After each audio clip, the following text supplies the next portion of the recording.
Welcome in to Payoff Pitch, Action Network's Major League Baseball betting podcast. We are presented by BetMGM. Brendan Glasheen rejoining you, faithful people. Sorry to miss opening day. The duty calls. Sean Zerillo, BJ Cunningham in the house for this mini 5-game slate. This is your, if the weather sucks in New England or New York, Phillies did the right thing, went to Texas. If the weather blows, we'll play today slate. But as it turns out, the weather was cooperative yesterday in opening day. It was a good opening day, I thought. We are here every Monday, Tuesday, and Friday during the baseball season. 3 shows a week. If you're not aware, that's the news. 3 shows a week. So we're here today, and then we're back regular schedule next week, Monday, Tuesday, Friday. Please rate, review, and subscribe. We should fire right through this slate. Only 5 games to cover. We'll go to Sean Zerillo first. Zerillo, before you give your best bet, if you want to give a quick one-liner, what'd you make of the day yesterday? Incredible day. I believe it was the first day since 1968 that we've had all 30 teams actually play on opening day. It's been scheduled before, but it hasn't happened since the 60s. But, you know, the Justin Verlander news getting buried maybe upended the entire news cycle yesterday because it's something we talked about coming into the year. The Mets' 2 40-year-old starting pitchers. Scherzer wearing down towards the end of last year. DeGrom blew up a little bit in his start. So that sort of maybe detracted from Mets fans' disappointment because that was the 1-for-1 replacement. But yeah, I mean, definitely a significant injury. Verlander, given his age, given his past arm injuries. We saw the Angels lose on opening day, and Steve Cohen's already said he will probably spend $700 million on Shohei Ohtani if he needs to. But do they pull the Carmelo Anthony trade and trade for a guy who's about to be a free agent 3 months before he does and give up all the assets to guarantee that they get him? So that is going to be, if the Angels continue to struggle, the big story of the season, in my opinion, is. And MLB Network said it last night. They said it's going to get annoying if the Angels start out poorly, because if they are 10 games under 500 at the end of April, all you're going to hear about is Shohei Ohtani being traded. Holy shit. A Carmelo Anthony reference on Payoff Pitch to Yes, start us sir. off. That is something I did not see coming. And then you're going to see the Squidward meme with SpongeBob and Patrick, and there's Mike Trout behind the cage. Or there's it's like, wait, you're going to leave Shohei? I mean, Mike Trout could have left a long time ago. Hey, listen, we get Shohei on the Mets and Mike Trout on the Phillies. You are talking an NL East rivalry. That's a great call. I love that. Verlander said yesterday, probably a second base case. He said it's not best case. And if you missed it, the Mets buried this at like 1:44 p.m. yesterday. They will moderate his intensity, his throwing. They will continue throwing at a moderate intensity, and we will rescan in a week. Go ahead, Zerillo. Give us your best bets. I'll get BJ's thoughts on opening day here in a second. Yeah, best bet for Friday's slate. I'm sure the only 5-game slate that we will have on a Friday this season. I think the only 5-game slate I've ever seen on a Friday. The White Sox and the Astros. I like the White Sox yesterday because both teams were in the split favoring the White Sox. The White Sox better against left-handed pitching, as are the Astros. Well, both teams are starting a right-handed pitcher today, so both teams in their lesser offensive split. I'm very high on Christian Javier, bet him across the board for Cy Young, strikeout leader, wins leader. But I'm also very high on Lance Lynn this season, and I pointed to a Fangraphs article in my write-up and opening pitch for today. Basically, Lynn introduced the slider last season. He's always had a big split against lefties and righties, much more effective against same-sided hitters. He's a righty. But after he introduced the slider last season, he increased his strikeout rate against lefties by 6%, and he also dropped his weighted on-base average by 140 points. So he became better against lefties than he was against righties. Obviously, a limited sample, but it does go to show you maybe he finally has a weapon to neutralize left-handed hitters. So getting through Yordan Alvarez, Michael Brantley, in that lineup, the Astros are very right-handed heavy. But I think if he has a weapon to neutralize lefties, Lynn is just going to increase his effectiveness this season. So I think Javier is underrated. I think Lynn is in for a good season. So the under 7.5 here is my bet. I also like the first 5 under 4. Projected those at 7.1 and 3.6 respectively. So the under 7.5, you could bet to -105. And the first 5 under 4, I like to -115. I bet a juiced under 4.5. You could take 4.5 up to -150. Yeah. Find Zerillo's new daily column, Opening Pitch. You'll find throughout the 2023 baseball season, Action Network app, actionnetwork.com. Looking forward to that throughout the season. And Zerillo kind of got a fraud shift today with the 5 games. I don't mean to put words in his mouth. Oh, I love it. Believe me, made my workload easier.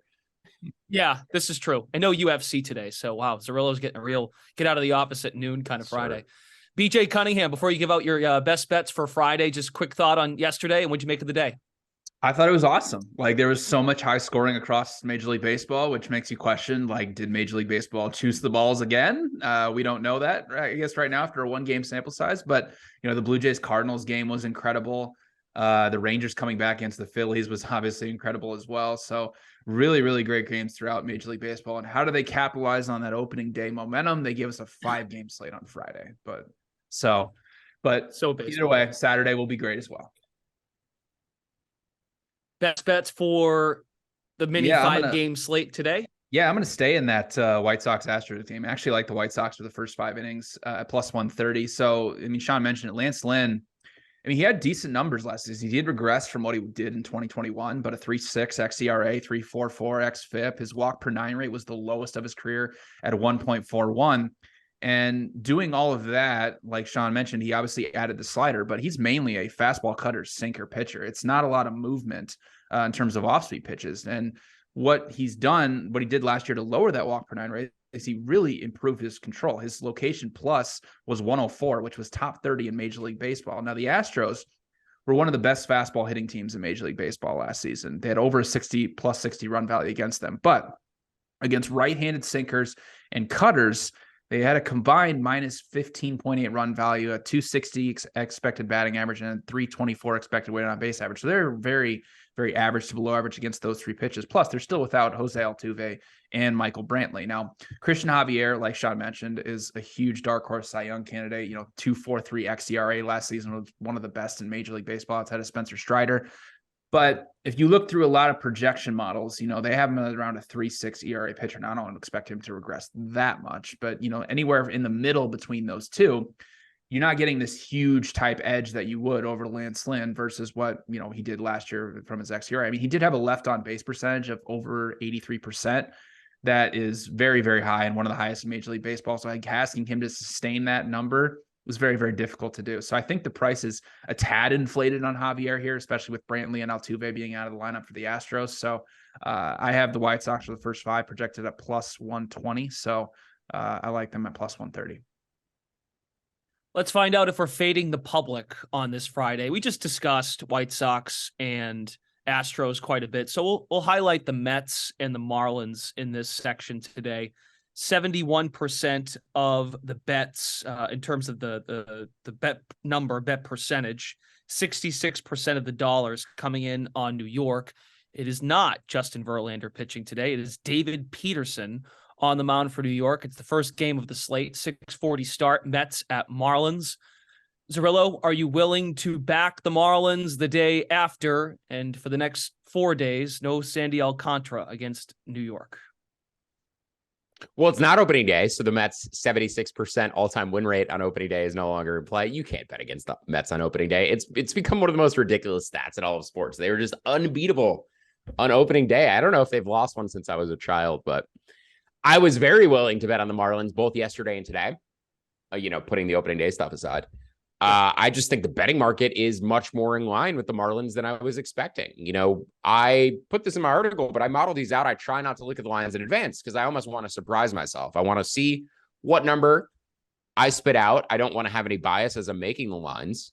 And I try to sort of predict which teams I'm going to bet on based on the projection I come up with. And seeing the Marlins around even money for game 1, game 2, I was like, okay, they're probably going to be around plus 120 and I'm going to end up betting on them. And they opened below plus 110 in both matchups, and I didn't see an actionable edge on them in either matchup, which shows you that there is respect in the betting market from bookmakers, but also from bettors on these Marlins. So we talked about coming into the season, it's very difficult to project the Marlins as a significant underdog at home, especially at home, because they have such good pitching every day. Their starting pitchers are going to basically keep them in every game, but their bullpen sucked last year. They don't score runs.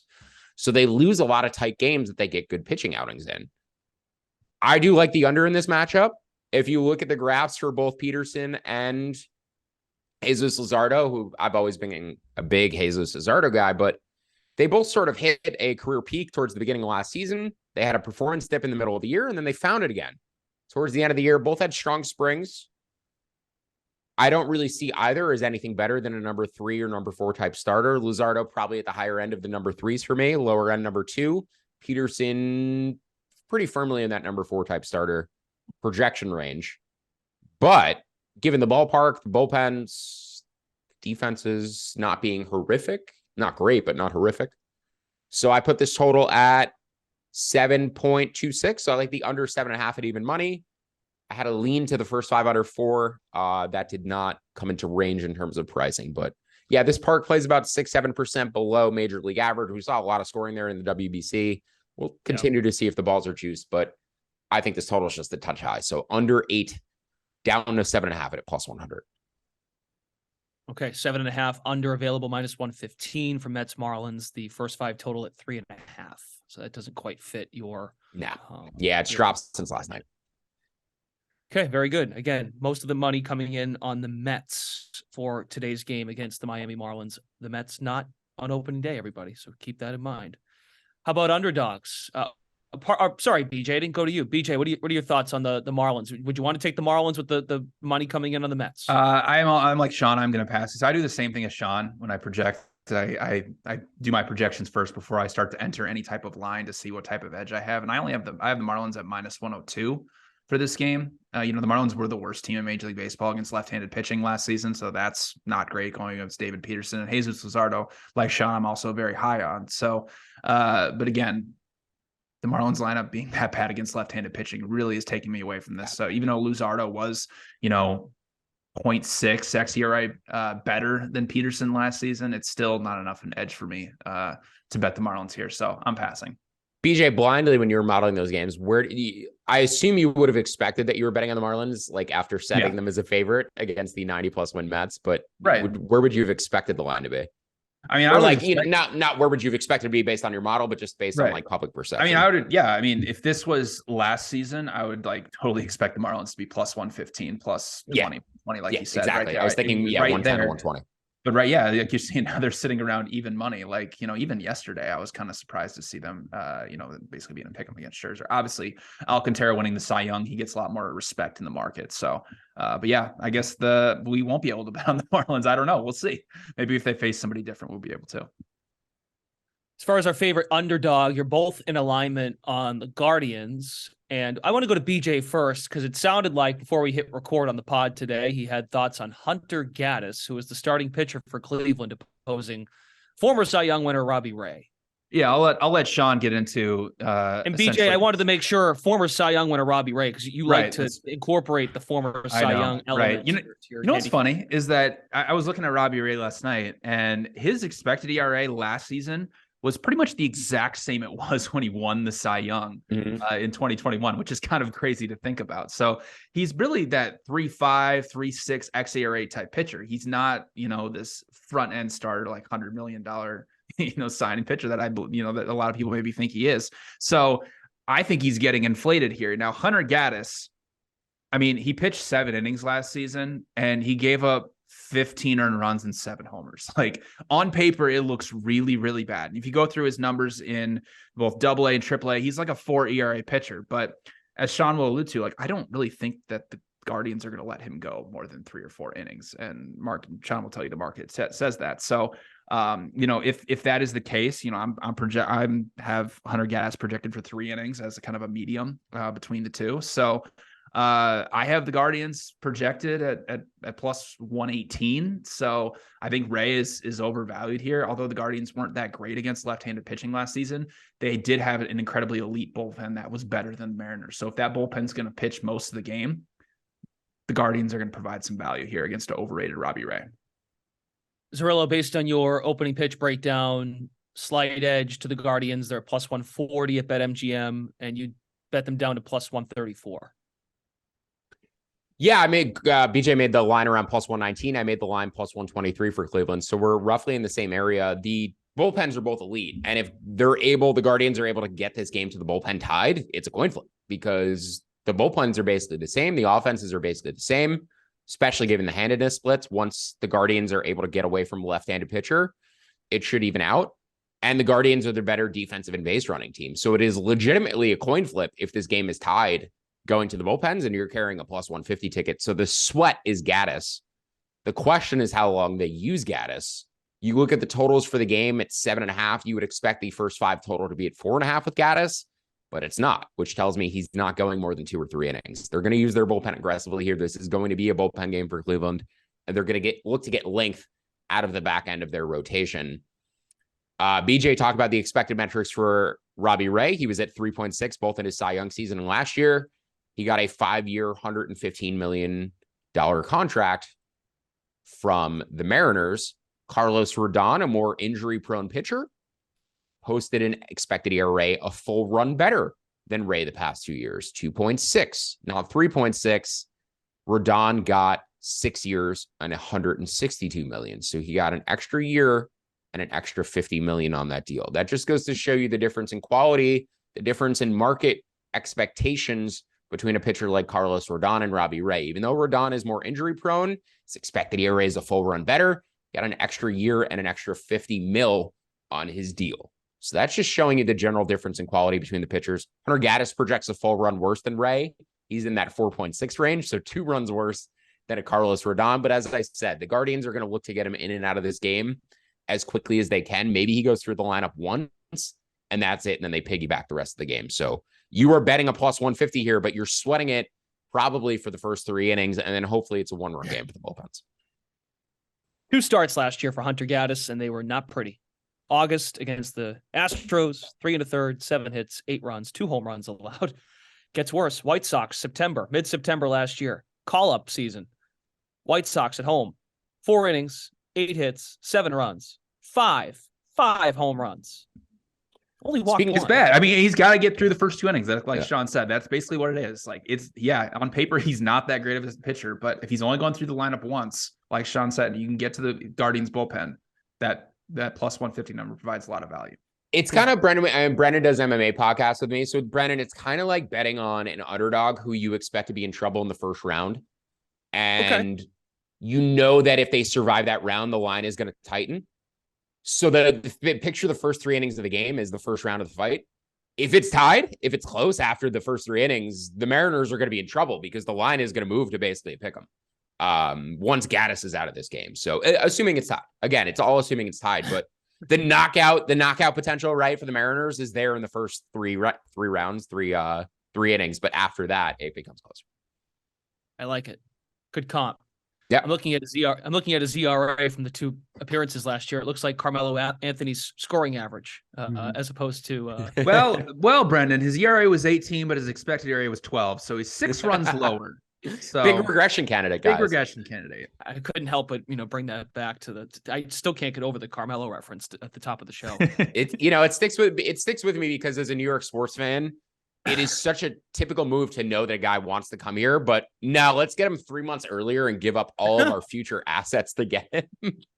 So yeah, the Mets can outspend everybody to get Shohei if they want.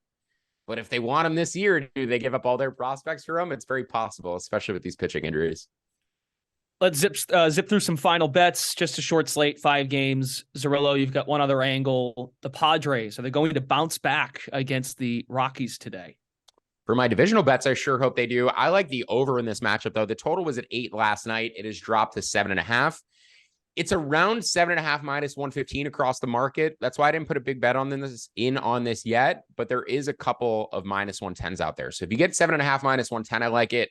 Up to about minus 112, projected this total at 8.1. Not particularly high on either starting pitcher. Was actually surprised to see the total drop. And the other angle I would have on this game, both this game actually and the Dodgers game, which is the other game remaining on the slate, either the Dodgers or the Padres, minus 160 for the first 5 innings would be a bet for me. Otherwise, I'm going to pass. And BJ, you've got a couple more before we get out of here.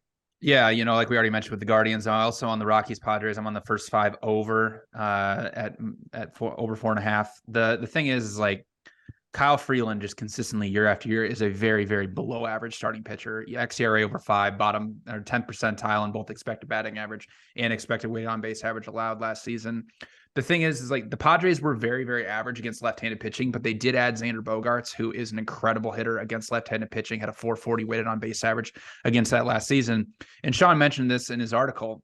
Nick Martinez, his numbers between the bullpen and starting rotation really weren't that different last season. He's a very average major league starting pitcher around that 4 xERA type. He mixes his pitches very, very well, though. And the Rockies, if you look at their splits against certain pitches, they're very, very bad against fastballs and sinkers. But against cutters, changeups, and curveballs, they did have a plus 10.2 run value against the right-handed version of those 3 pitches. And those are 3 of Martinez's main 4 pitches. So I projected the first 5 total about 4.8. So over 4.5 at minus 105 is giving me a little bit of value. I just want to mention with Freeland too, because we had Marquez yesterday, who has like incredibly drastic splits between cores and not a cores. He's like a 3.7 ERA pitcher away from cores. The splits on Freeland kind of align with expectations. So I don't really think he's a guy who's like better out of cores. He's more effective, but it's because he's not a cores. It aligns with your expectations. So I don't really give Freeland a boost on the road versus at home. BetMGM has Rockies Padres first 5 now to 4 runs, but juice on the over at minus 130. If you are willing to lay, I know it's not as probably wouldn't play minus 120 or probably minus 120 or better for me for an over 4. Okay, very good. Without looking at the model. Short slate, short show. I will add, when I was watching Braves and Nationals yesterday, I'm down in Atlanta. I heard payoff pitch, like 3 or 4 times in like the first inning, and it warmed my heart that we are back. We are back, baby, on the broadcast with Brandon Godden and Jeff Francoeur doing the Bally Sports Braves broadcast. So it warmed my heart. We are back. You can find Sean Zerillo's write-up, opening pitch each and every day during the baseball season. His daily column is up at actionnetwork.com, Action Network app.